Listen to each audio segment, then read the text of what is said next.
We have a national crisis in relation to domestic and family violence.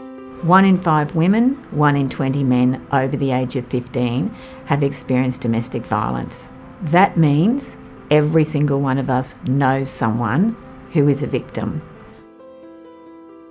For me, it started very early on. I was at the shops and I bought some flowers and he didn't believe me that I'd bought my own flowers. And to try and make a joke of the situation, I said, well, I am capable of buying my own flowers, darling. And out of nowhere came the first physical assault.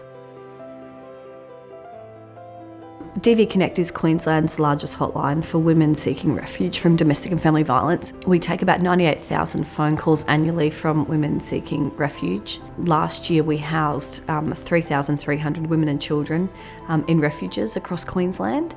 Once the time in the refuge is over, there's often not a lot of places where people can spend some time to re-establish. Here we have two giants of corporate Australia, Mirvac and Halcyon, come together to deliver what is an Australian first, a custom-built transition housing for women and children escaping domestic and family violence.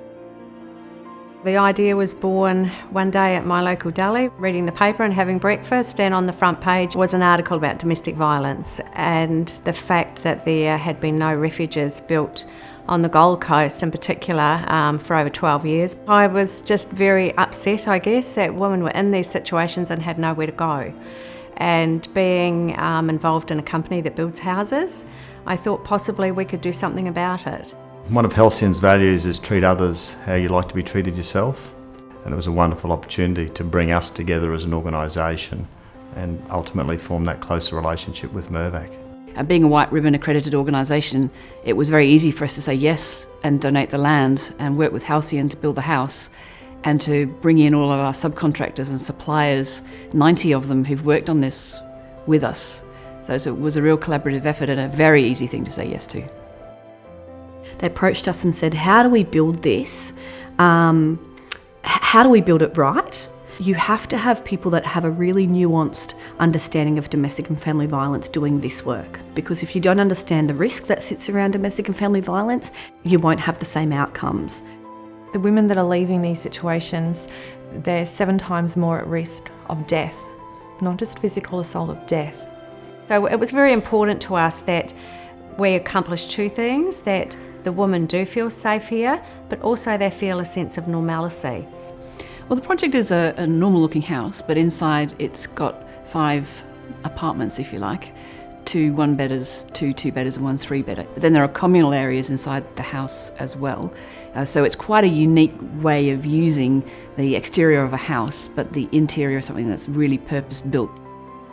Having a space that is either free or affordable and not having a time lapse on it, not saying to them, you've got a month.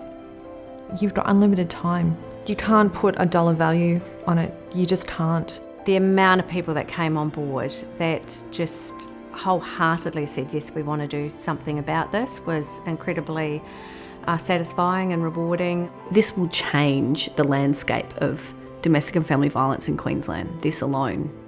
Think about how it changes the lives of the children, knowing that they can go to bed feeling safe, wake up feeling safe.